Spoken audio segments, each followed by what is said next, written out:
Jadi berkaitan dengan ketauhidan kita itu, sebab kalau tidak ngaji tauhid nanti itu seperti ini.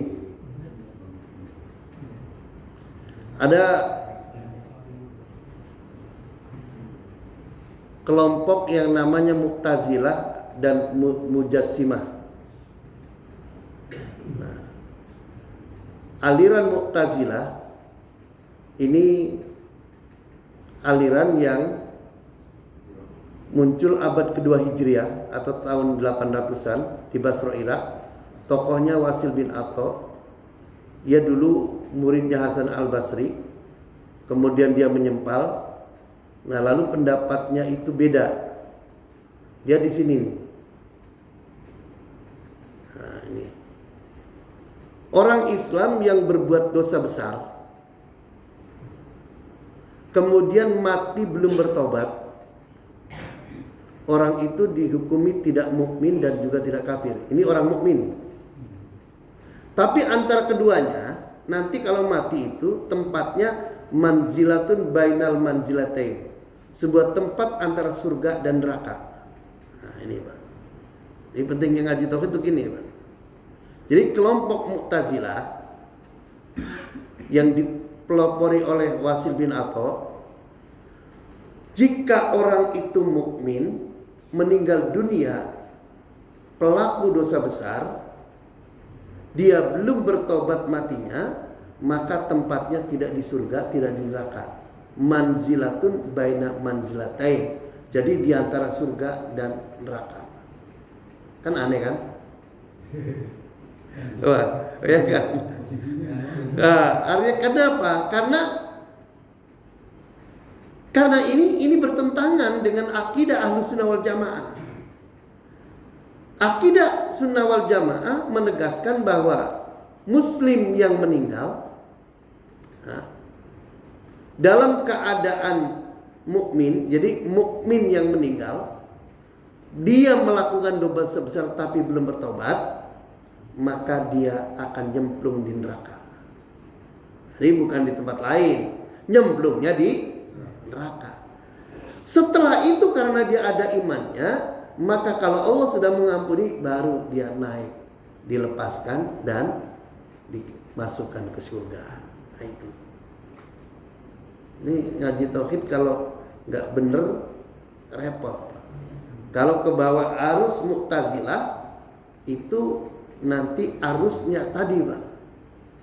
Jadi karena itu penting di masjid itu diajarkan tauhid. Karena ini pahalanya besar. Jadi Ahlus Sunnah mukmin yang melakukan dosa besar mati belum bertobat tidak menjadi kafir. Masih tetap mukmin, hanya fasik, pelaku dosa besar. Karena itu hukumnya akan masuk neraka. Bukan di tempat lain, bukan. Jadi Allah itu hanya menciptakan neraka atau surga. Jadi tidak ada tempat di mana selain surga, selain neraka. Tapi punya harapan masuk surga setelah diampuni Allah. Kapan? Itu sesuai kehendak Allah. Jadi makanya di sini pentingnya ngaji tauhid. Beda lagi dengan Mujassimah. Aliran Mujassimah ini menegaskan bahwa Mujassimah berasal dari kata jisim, artinya badan, disebut karena mereka menetapkan bahwa Allah adalah jisim. Allah itu memiliki bentuk anggota tubuh sehingga menyerupai makhluk. Aliran ini juga berkembang abad kedua Hijriah. Ini bisa disebut juga aliran Karomiyah, juga aliran Musabbihah. Jadi sekte ini ditolak keras oleh Ahlussunnah wal Jamaah. Mengapa? Karena bertentangan dengan mukhalafatul hawadisi, bahwa Allah itu berbeda dengan makhluk. Laisa kamitslihi syai'un, bahwa Allah itu tidak ada yang menyamainya. Jadi di dalam Quran surat Asy-Syura, laisa kamitslihi syai'un, tidak ada sesuatu apapun yang menyamai Allah. Maka tadi Allah wujud, qidam, baqa, mukhalafatu lil hawadisi. Nah, itu. Berbeda dengan makhluk. Dalam akhirat, walam yakul lahu kufuwan ahad, tidak ada yang menyamai atau setara dengan Allah. Hadirin kaum muslimin rahimakumullah. Jadi apa? Di sini